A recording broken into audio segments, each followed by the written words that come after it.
Poppy's Playtime, Baldi's Basics, Five Nights at Freddy's, and Garten of Banban. All of these are hugely successful games for one reason: mascots. The animatronic characters here do get a bit quirky at night. I want some of that success, but seeing as I am a student and just don't have that much time, I gave myself 24 hours to make a mascot horror game in Unreal Engine 5. First things first, I needed a mascot design. First I created this hippo design, which was a bit ugly to be honest. Came up with this chimpanzee thing. Because chimps are absolutely terrifying. I am not joking. As soon as I heard that clip about like a woman with that friend whose face got clawed off by the chimp, I will never be around a chimp, never. But I wanted a design that could actually serve as a real life mascot, because that's what a lot of mascot horror games don't do correctly. They make their mascots just scary, like that wouldn't be an actual mascot. Brother, what's that? So I came up with this pig creature, which was kind of inspired by serial mascots, Jason Voorhees from Part 2 and Professor Pig from Batman. I don't know what drugs I was on to think of that combination, to be honest. I have no clue. Scary skeletons and shivers down your spine. Shrieking skulls will shock your soul, seal your teeth. Seeing as this is a mascot horror game, I need some really vague lore about like children dying and stuff like that, you know, that kind of joyful stuff. So I wrote a short story outline, which I, spoiler alert, did not get to fully utilize because of the time constraint. But this time around, I allowed myself to use templates. So I didn't have to suffer through making my own input and player systems like I did in my last video. So to give it a more spooky feel, I gave the camera some weight so it moves more realistically. And, you know, I had to make it night, because nothing is scary in the light. That's true, because it rhymes. I quickly set up a flashlight and some spooky lighting. Then my horrible map creation skills came to ruin everything.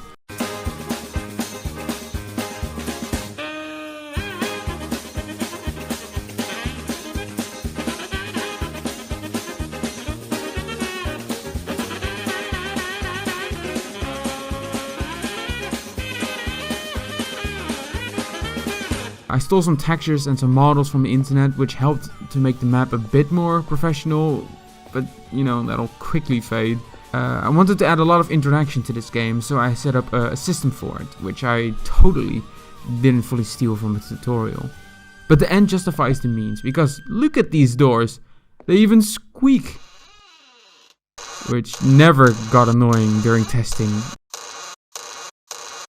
Here are some doors. These will be the exit and the end of the game. I'm warning you though, don't you dare think about leaving before finishing the game. Don't do it. I am warning you, do not do it. He did it. I started sprinkling some puzzles around the game to make it not last like 10 seconds. One of them is this key that is behind a boarded up door. Good luck finding the crowbar though.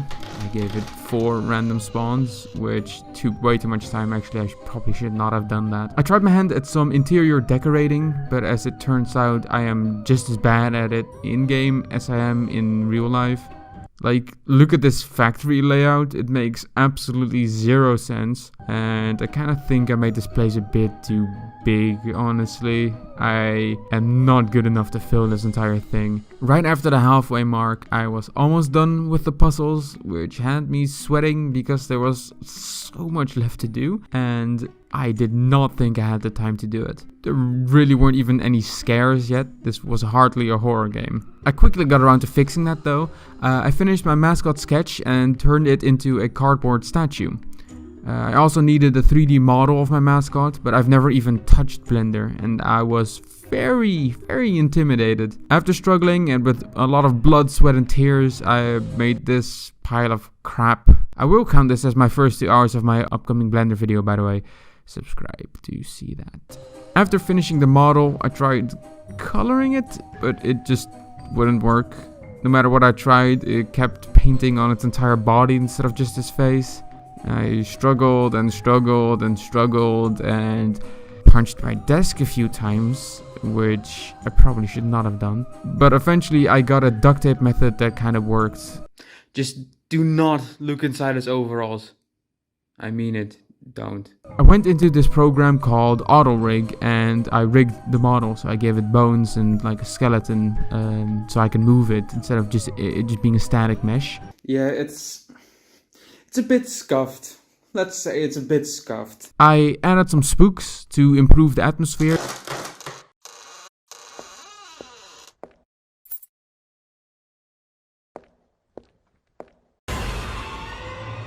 And here's the payoff for the entire game.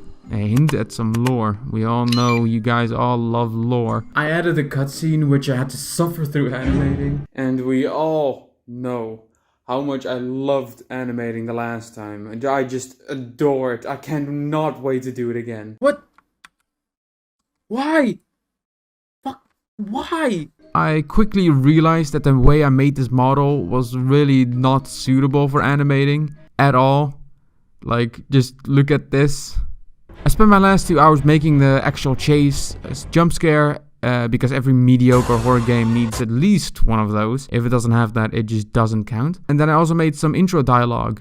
Today marks the 5th anniversary of the tragic deaths of 10 children in Applewood Baking Co. poisonings. A disaster that devastated this small...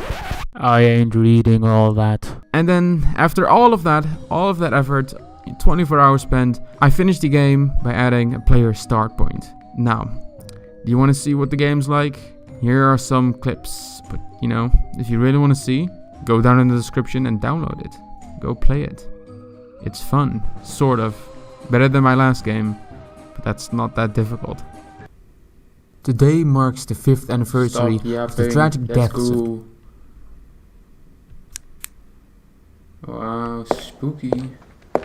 This runs horribly on my PC, especially while recording. Oh, door's locked.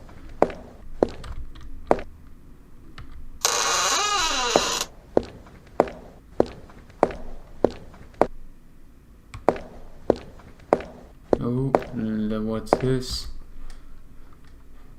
Save, and the code is right there. Nice. What a well-made game. Ah, there's the crowbar. Oh, what was that? Oh, no. I totally don't know what that was because I totally didn't make this myself. Oh, spooky, spooky, spooky, spooky.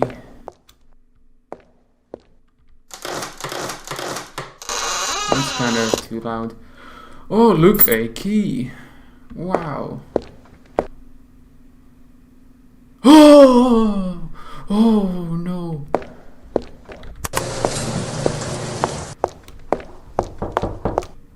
Oh, oh. Oh, look, flickering light. Let's go there.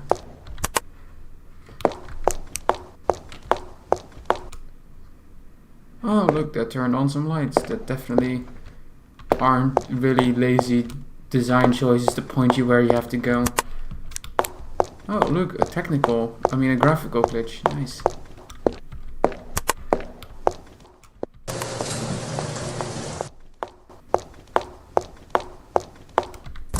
Oh, door stuck. Good thing I opened the conveyor.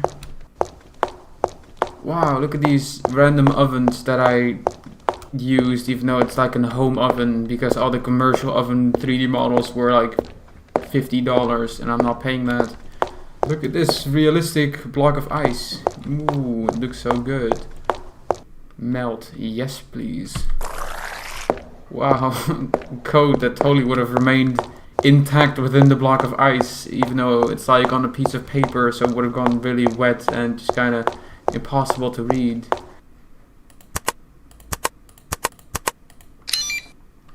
Son, you need to stop this. I have been blah blah blah blah blah. Spooky.